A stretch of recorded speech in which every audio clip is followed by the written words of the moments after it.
to the stage, you may have heard of the community. So TCC for short, back on the cool acronym game. We have Jocelyn Hsu. She's the head of community at Hint Health and also board member at TCC.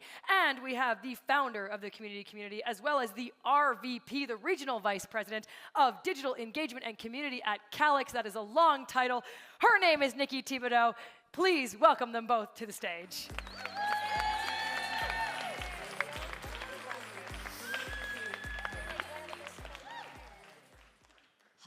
Hello. Hey, everybody. So good to see you all. We are Brian Oblinger's opener. So we have our 5-minute stand-up planned before he comes out. Today we're going to talk about building intentional communities. Yeah. So thank you all for being here. CMX Summit's pretty special to us because it's actually the only time Nikki and I ever get to hang out in person. So thank you all also for being here for that. Today we're going to talk about, first of all, what the community even is, and then we're going to talk about some of the things we've learned through building this private community. And then last but not least, we're going to talk about fostering intentional engagement. And there will be an interactive activity, which we'll talk about a little bit, so be prepared for that. But before we jump into that, we do see some familiar faces, so if you can raise your hand if you're in the community. Heck yeah. Oh my gosh, look at all of you back there. Hi.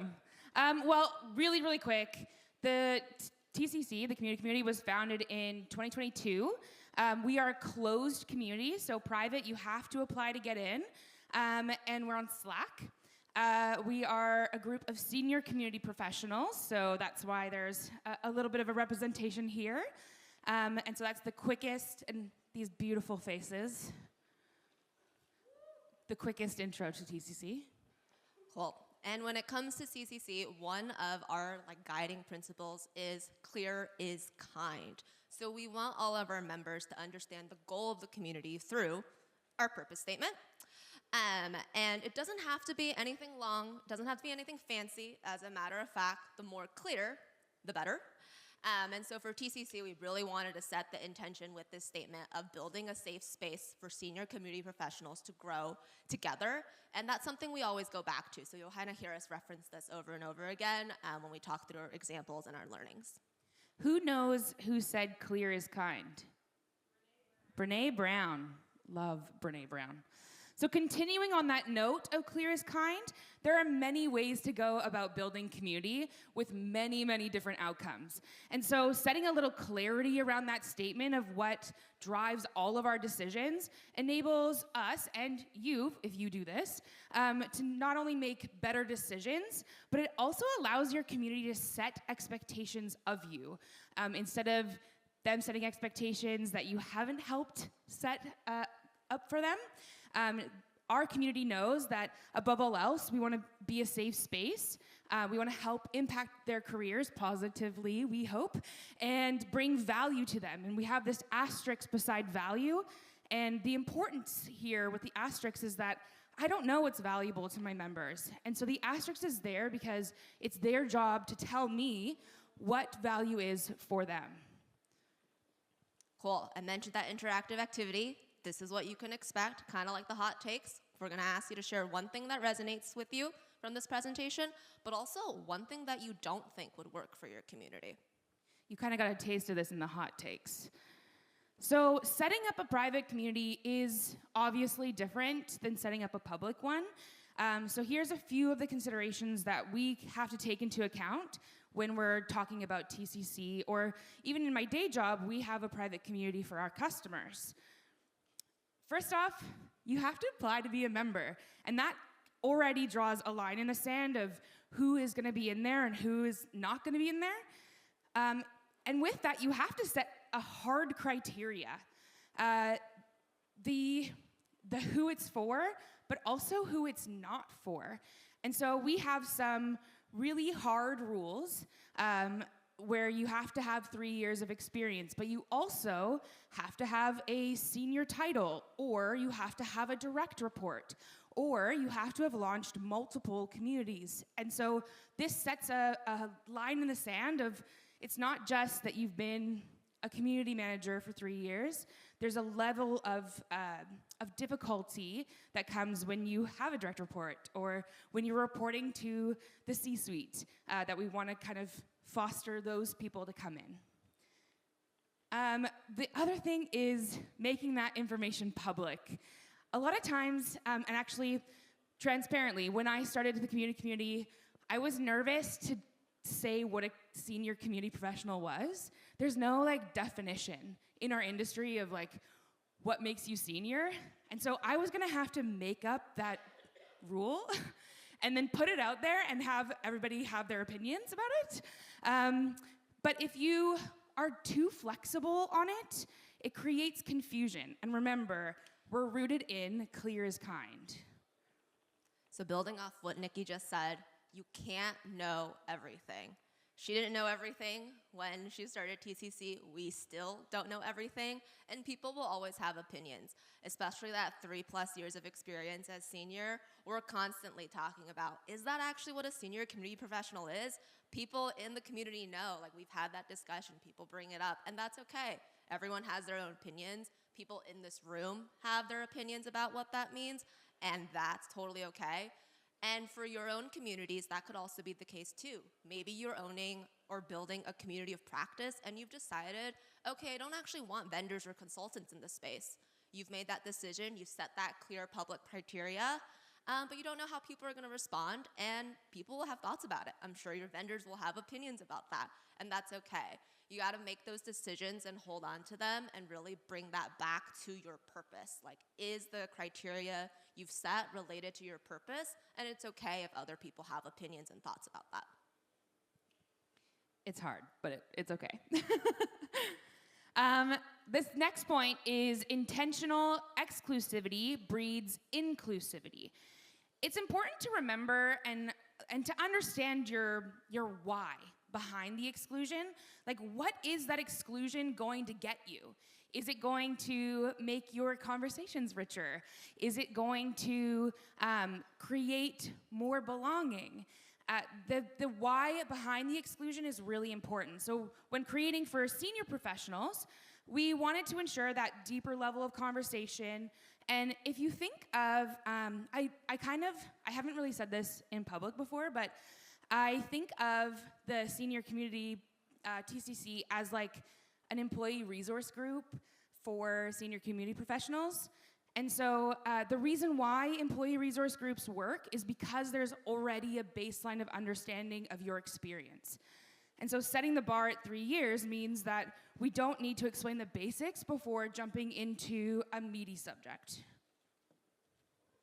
And one thing I want to call out is, like, yes, you can be exclusive, but you should be exclusive based on that clear public criteria, not because you don't like somebody. True. I love everybody in the industry, by the way. Love you all.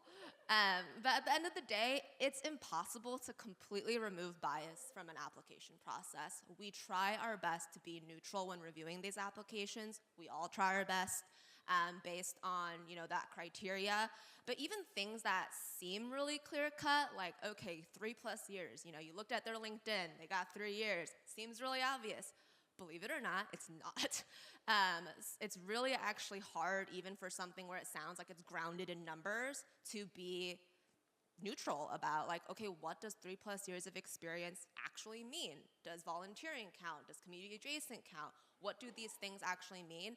And so we try to remain neutral, and if we're unsure, this is when you pull other people into the conversation. You don't have to be the only person to make these decisions, and you shouldn't be, because sometimes you have your own biases, and it's good to reflect on that and notice that, and sometimes you just know somebody a little too well, and you need somebody else to check in on that. And so that's when we flag it for a gut check or like an additional application review. That's one of the biggest things for me when I started TCC was to make sure, like, I just started, and I honestly thought it was gonna be like me and like 13 friends, and then now we have over 300 members. But one of the things that was important, and Brianna's here, and I had reached out to her and said, hey, will you take a look at some applications? Because I don't know, first of all, I don't know what 3 years of community experience really means. There's so many times where people come in and they've had 3 years of experience running some volunteer work, and it's like, is that the experience we want? Is it corporate experience that we want? And so having that gut check has been crucial to the process of ensuring that we don't have that bias during reviews. How many of you have automatic onboarding in your community? Show of hands. Sweet. How many of you don't have automatic onboarding because you feel like it takes away some of that human touch? Fair. Yeah, one of the things about onboarding is that there has to be some middle ground, right? Because you need to figure out, how do I scale this? Like, Jocelyn and I have full-time jobs, and we run TCC because we love it, and honestly because I need it. But the thing is that we don't have time to meet with every single member every time we onboard a new cohort. And that's just a give and take that we have to decide on. So one of the things that we're really clear with is we want to make sure that we set the right expectations for folks coming in. So one thing about our industry that some of you will know is that a lot of people, as they get more and more senior, there's less and less roles for seniors. And so senior professionals, seniors. Someone came up to me yesterday and was like, I also run a community for seniors. And I was like, no. Anyway, so one of the things that we do is a lot of folks who are more senior in the industry, they start doing consulting. And then you're like, oh my gosh, they're gonna come into my community, they're gonna try to sell someone on their services because, I mean, they need work and they know that this person needs help because they've asked that question within the community.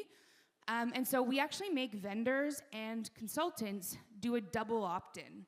So they've applied for a membership just like everybody else, but we send them an email and we make them basically sign their life away to say that they are not there for selling their services, they're there for the community building, for the community itself, to get support in what they're doing. So we set that clear expectation right off the bat.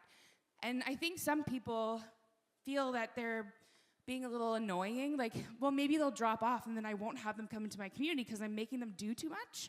But it sets the right expectation.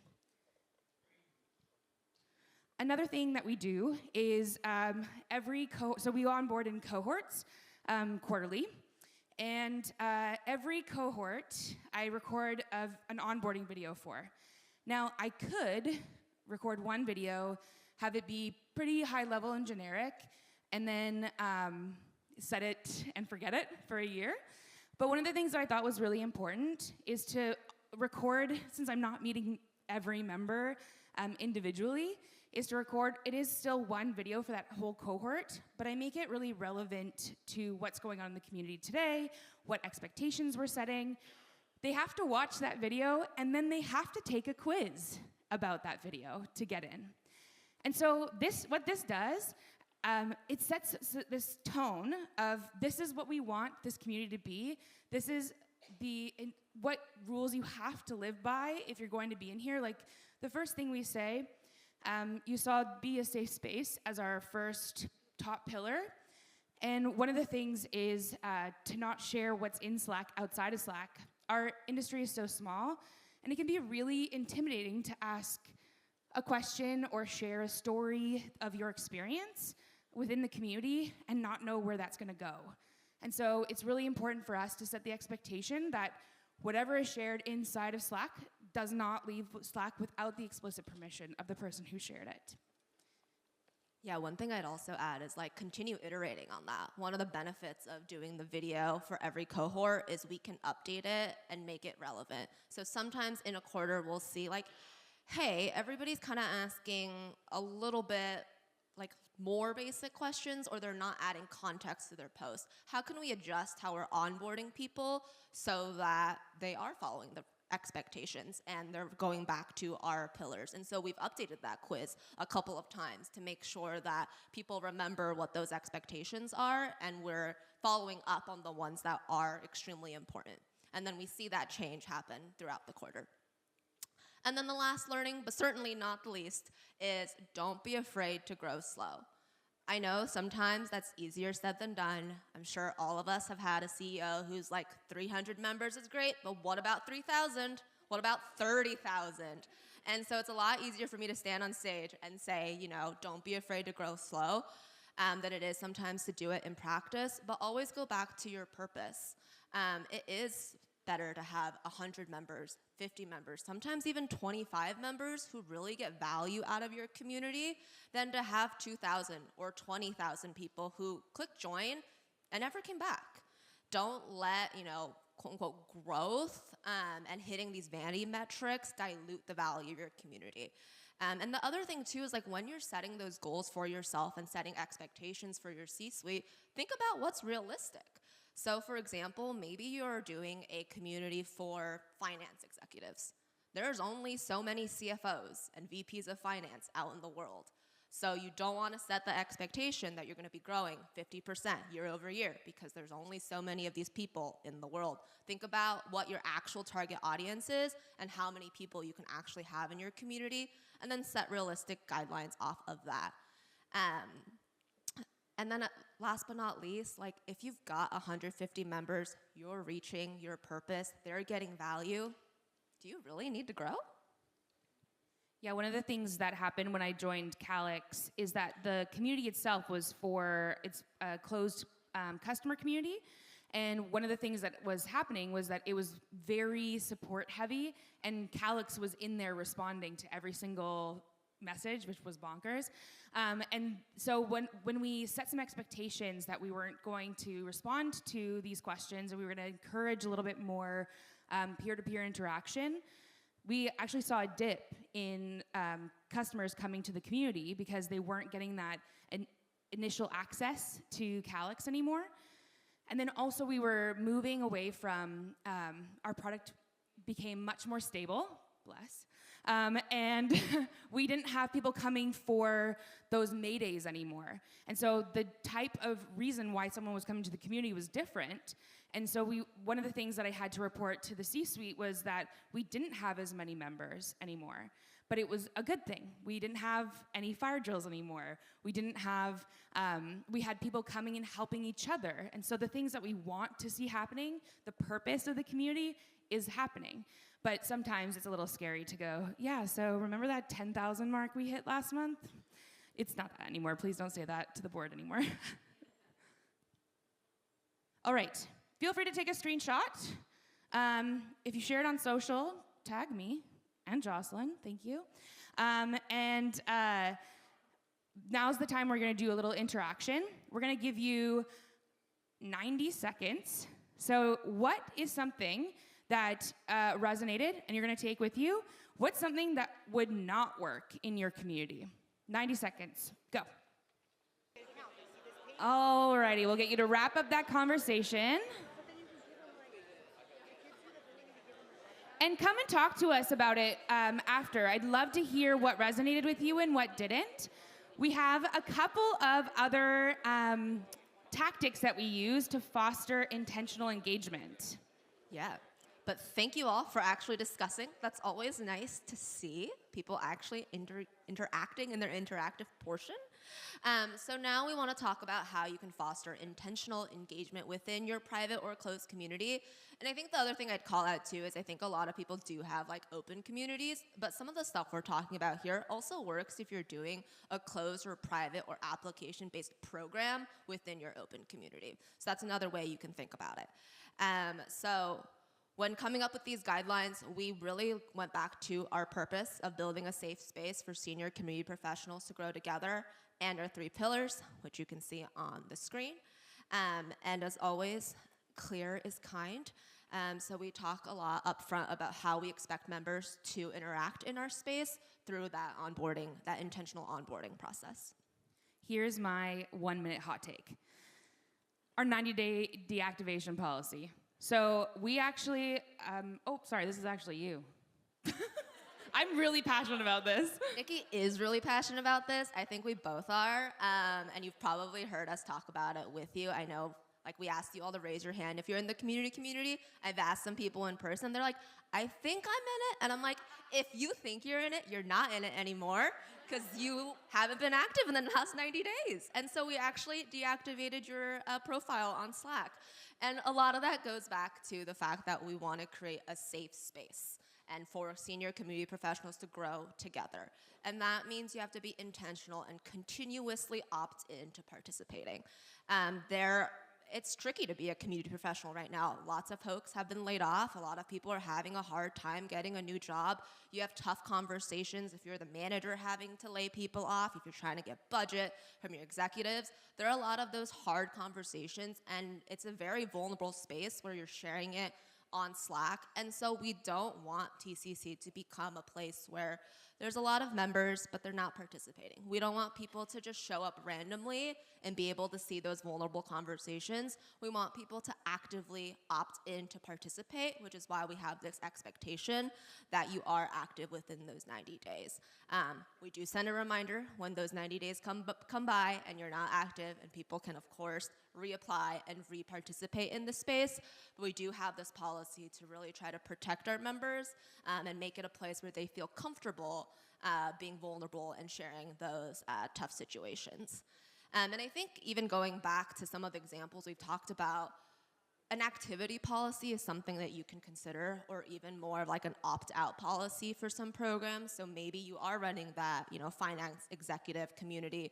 Maybe if they haven't been participating in 6 months or a year, you deactivate them. Maybe it's not 90 days. But I think it's always nice to go back to your community and figure out what's that opt-in or what's that opt-out. How do community champions say, hey, actually, I'm too busy, I can't do this anymore?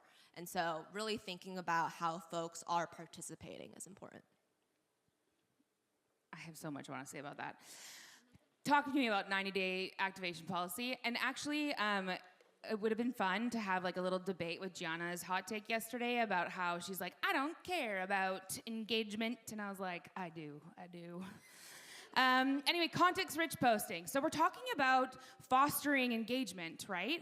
And one of the things that when you build a community and when you're building a niche community, you want to stand out from what the other communities are. One of the biggest conversations we get asked, or questions we get asked, is what makes you any different than the public communities that exist for our space? And so you really need to figure out, okay, how do I create a space that's different so that there is enough, that I'm not competing with CMX? Because CMX has so much value, and what is the difference between coming to a smaller space like ours? And so for us, we talk about these context-rich posts. A huge pain point for senior community folks is that they have so little time. Who here resonates with that? And so we encourage context-rich posts because getting clear not only on your ask, but also on where you are with it, helps people engage deeper and more meaningfully with your posts. The result is that you get more people hopping in to give you relevant information because they know that their time is worth it. So you can see here we have this post. I'm going to be pitching my lead on a budget that includes new headcount. What advice do you have? Well, who's your lead? That matters. Is it the VP of marketing? Is it the chief customer officer? Who are you pitching for new headcount? When are you doing this? Where are you starting from? Have you pitched it before and you got to know? These things are really, really important. So in this example, I'm going to be pitching my lead next week. Okay, it's next week. We have a little bit of an urgency here. On a budget that includes new headcount, can someone look over this doc? This is like the juice, the squeeze. This is the stuff that I love about our community, is that folks will share what they're working on, and we'll say, hey, can you let me know what you think I'm missing? I think that's it. Yeah. Thank you all so much. Like Nikki said, please come to us and share what resonated with you. But honestly, I think we're both also more interested in talking about what you think wouldn't work for your community. Yes. Cool, thank you so much. And there's gonna be some of this in the action guide to help you create intentional private communities. And thank you so much. Okay, bye.